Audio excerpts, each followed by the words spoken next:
Hi friends, welcome to rishis Telugu stories. ఎవరైనా మన ఛానల్ని సబ్స్క్రైబ్ చేసుకుని వాళ్ళు ఉంటే ప్లీజ్ సబ్స్క్రైబ్ చేసుకోండి ఫ్రెండ్స్. అలానే స్టోరీ నచ్చి లైక్ చేసే వాళ్ళు తప్పకుండా హైప్ కూడా చేయండి ఫ్రెండ్స్. ఇక స్టోరీలోకి వెళ్ళిపోదాం. రామ్ అవని ఎపిసోడ్ నెంబర్ 85. బాలు, నేను ఎప్పుడైనా నీతో అలా ప్రవర్తించానా? అంది వాణి. దానికి బాలు మౌనంగా ఉంటే, ఒక తల్లిగా నా కూతురిని కొట్టే హక్కు కూడా లేదా నాకు? అంది వాణి. మీ కూతురు మీ ఇష్టం, అలాగే నా అభిప్రాయం నా ఇష్టం అని ఆగి, చిన్నీని నేను చూసిన మొదటి రోజునే ఇష్టపడ్డాను. మీరు ఇలా ఆలోచిస్తారని తెలిసే మీలాగే చిన్ని కూడా ఆలోచిస్తుందని, నేను తనకి సెట్ కానని తెలిసే మొదటిలోనే చిన్నీని అవాయిడ్ చేసేవాడిని. కానీ నా మనసు నా మాట వినలేదు. చిన్ని కూడా నన్ను ఇష్టపడుతుందని తన మాటల్లో చేతల్లో అర్థమయ్యాకే నేను చిన్నితో క్లోజ్గా మూవ్ అయ్యాను. నాకు నటించడం రాదండి. ఎంతో అల్లారు ముద్దుగా పెంచుకున్న కూతురిని నన్ను ప్రేమించిందన్న ఒక్క కారణంతోనే మీరు తనని అలా కొట్టారు. అది తెలిసి కూడా తెలియనట్లుగా నటిస్తూ మీతో ముందులా నేను ఉండలేను. నేను కెరీర్లో సెటిల్ అయ్యాకే ఇలాంటి మాటలేవి రాకూడదని మీతో ఇప్పుడే చెప్పకూడదు అనుకున్నాం. కానీ మీరు పెళ్ళి అనగానే భయపడి చిన్ని ఈ విషయం చెప్పేసింది. మీరు మీ కూతురిపై ప్రేమతో తనతో నార్మల్గా ఉన్నా మా విషయం యాక్సెప్ట్ చేయలేదని మీ మొహంలోని భావాలు అందరికీ అర్థమవుతున్నాయి.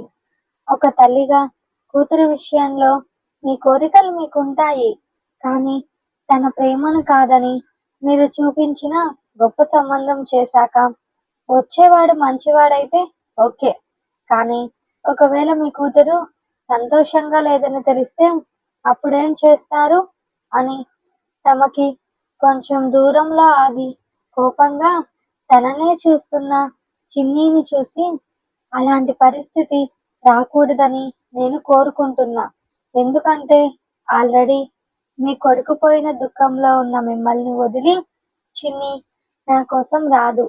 అందరిలా తను మీకోసం వేరే పెళ్లి కనుక చేసుకుంటే తన లైఫ్ బాగుండాలని కోరుకుంటాను అంటున్నా తన మీద వాటర్ గ్లాస్ పడడం చూసి వెంటనే పట్టుకుంటూ అది వాణి చేతిలో పెట్టి గేట్ తీసుకొని బయటకు వెళ్ళిపోయాడు బాలు. చేతిలోని శివాంశ్ని చంకలో వేసుకొని వాణిని దాటి వేగంగా బయటకు వెళ్ళింది చిన్ని కోపంతో. నడుస్తున్న బాలు షర్ట్ కాలర్ పట్టుకొని వెనక్కి లాగి, నేను వాళ్ళ కోసం ఇంకో పెళ్లి చేసుకుంటానని నీకు చెప్పానా? అంది కోపంగా చూస్తూ చిన్ని. ఏంటే రోడ్పై కాలర్ పట్టుకున్నావు, బలుపా అని చిన్ని చేతులు తోసేసి తన కాలర్ సర్దుకున్నాడు బాలు. అవును బలుపే, రోడ్డైతే ఏంటి ఇంకేదైతే ఏంటి, ముందు నేను అడిగిన దానికి ఆన్సర్ చెప్పు అంది చిన్ని.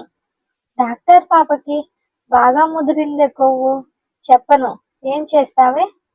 ఏం చేస్తావు అన్నాడు బాలు. నేనేం చేస్తాను సార్, ఏం చేయను. వీడు మనకే పుట్టాడని చెప్పి ఇప్పుడు నువ్వు నన్ను వదిలించుకోవడానికి ఈ డ్రామా అంతా ఆడుతున్నావని చెబుతా అంతే అంది చిన్ని. చిన్ని మాటలకు వస్తున్న నవ్వుని ఆపుకుంటూ, ఎవడూ నమ్మడే, ఎందుకంటే నేను ఇక్కడికి వచ్చి సంవత్సరం కూడా కాలేదు అన్నాడు బాలు నవ్వు ఆపుకుంటూ. నువ్వు నాకు ఆన్లైన్లో ముందే పరిచయం అని, అప్పుడప్పుడు మనం మీట్ అవుతామని, ఆ మీట్ అయ్యిన దానికి గుర్తు వీడేనని చెబుతా అంది చిన్ని. నీ పాగల్ మొహందానా అని నవ్వుతూ, సరేనే, ఒకవేళ మీ అమ్మా నాన్న ఒప్పుకోలేదనుకో నా కోసం వచ్చేస్తావా అన్నాడు బాలు. వెంటనే వచ్చేస్తా అంది చిన్ని. సరే అయితే ఇప్పుడే వచ్చేస్తావా అని బాలు అనడంతో, నువ్వు సెటిల్ అవ్వాలన్నావు కదా అంది చిన్ని. అదంతా నీకెందుకు, పెళ్లి చేసుకొని నా బాధలేవో నేను పడతా అన్నాడు బాలు.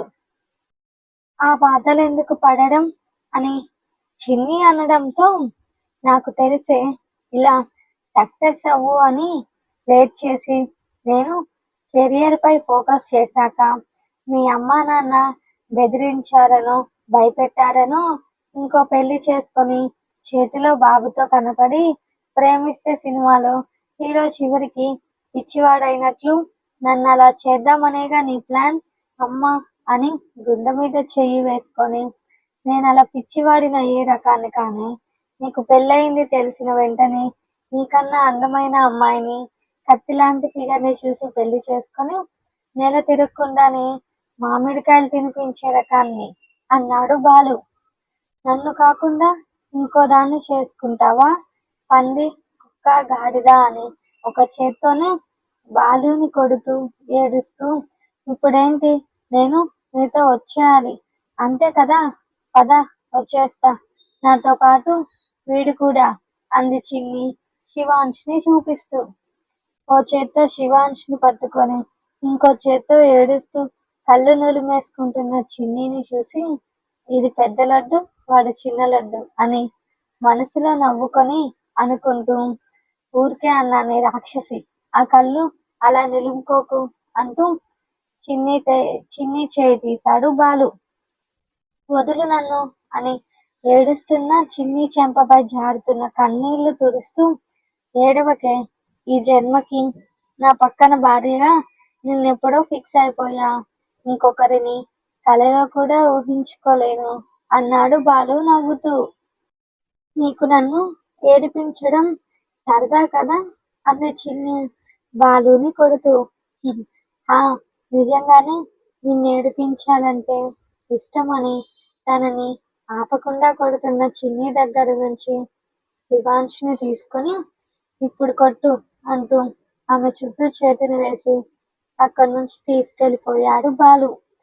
ఉన్న చోటు నుండి నిలబడి రోడ్డుపై దూరంగా ఉన్న వాళ్ళని చూస్తున్న వాణిని చూసి ఆంటీ అని పిలిచాడు రామ్. చెప్పు రామ్ అంది వాణి. నన్ను మీ కొడుకు అనుకుంటున్నారు కదా అందుకే చెబుతున్నా నేను చిన్నికి అన్నలా చెబుతున్నా బాలుతో చిన్ని హ్యాపీగా ఉంటుంది నన్ను నమ్మండి ఆంటీ మీరే చూస్తున్నారు కదా వాళ్ళిద్దరూ ఎంత హ్యాపీగా ఉంటున్నారో శివాంష్ని కూడా తమతోనే పెట్టుకోవాలని బాలు ఆలోచన.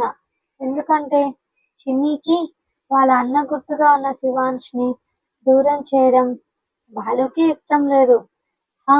వాడు కొంచెం మొరటోడే కానీ మంచోడు మీ కొడుకు లాంటి వాడిగా చెప్తున్నా ఇక మీ ఇష్టం అన్నాడు రామ్. బాలు నువ్వు రా భద్రాచలంకి లేకుంటే నేను వెళ్ళను అంది చిన్ని. నేను రాను చిన్ని నన్ను బ్లాక్మెయిల్ చేయకు అంటూ డోర్ లాక్ ఓపెన్ చేశాడు బాలు.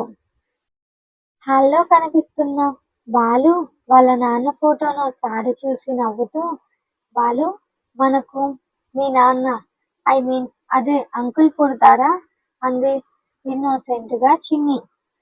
చిన్ని మాటలకి నవ్వుతూ ఏమో పుట్టాలని మాత్రం కోరుకుంటున్నా అన్నాడు బాలు.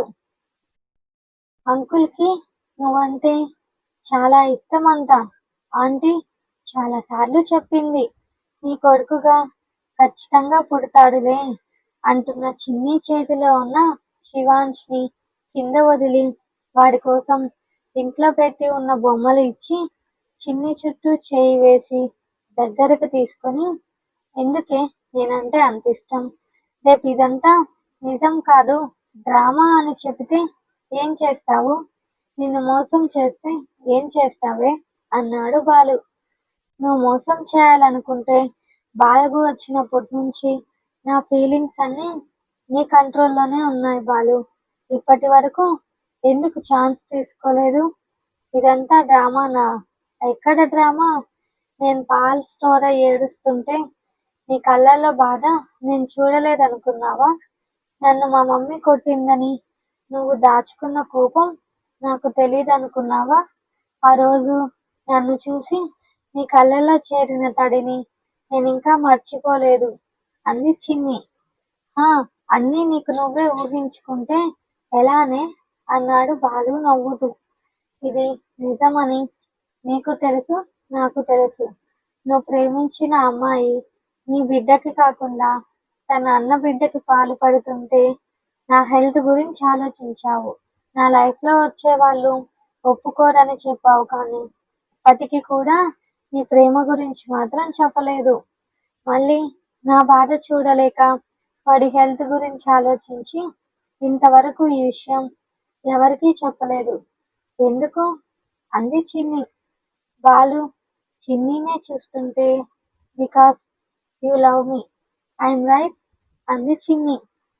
మళ్ళీ బాలు సమాధానం ఇవ్వకుండా నవ్వడంతో ఇలాంటి నిన్ను ఇష్టపడడం అనేది చిన్న వర్డ్ నా వరకు. I am madly love with you అంది చిన్ని బాలునే చూస్తూ.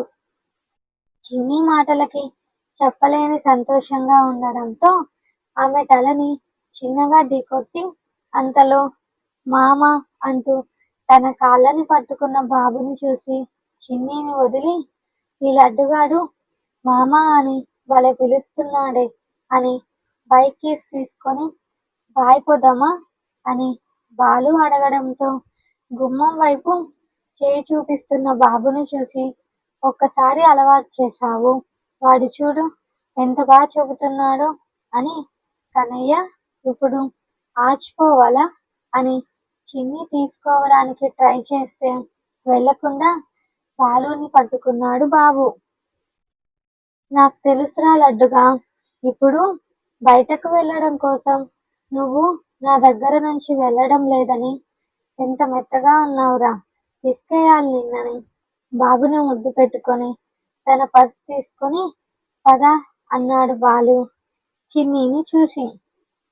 వాడిని ఇప్పటి నుంచే ఇలా తయారు చేశావనుకో మళ్ళీ నీ మాటలు కూడా అస్సలు వినడు అంది చిన్ని బైక్ వెనక కూర్చుంటూ. బాబుని తన ముందు కూర్చోపెట్టుకొని నీ మొహం అలా ఏం కాడు, చిన్నప్పుడు అందరూ ఇలానే ఉంటారు అని షాపింగ్కి వెళ్ళి మరో 2-3 టాయ్స్ తీసుకొని ఐస్ క్రీమ్ పార్లర్కి వెళ్ళారు. వాడికి జలుబు వస్తే హాస్పిటల్కి నువ్వే తీసుకెళ్ళాలి అంది చిన్ని బాబుకి ఐస్ క్రీమ్ తినిపిస్తున్న బాలుని చూసి. మొదట్నుంచి నేనే కదా తీసుకెళ్తున్నా, కొత్తగా చెబుతున్నావేంటి అని గంట తర్వాత చిన్నీని బాబుని వాళ్ళ ఇంటి దగ్గర డ్రాప్ చేసి బాయ్ చెప్పి తన ఇంటికి వెళ్ళిపోయాడు బాలు.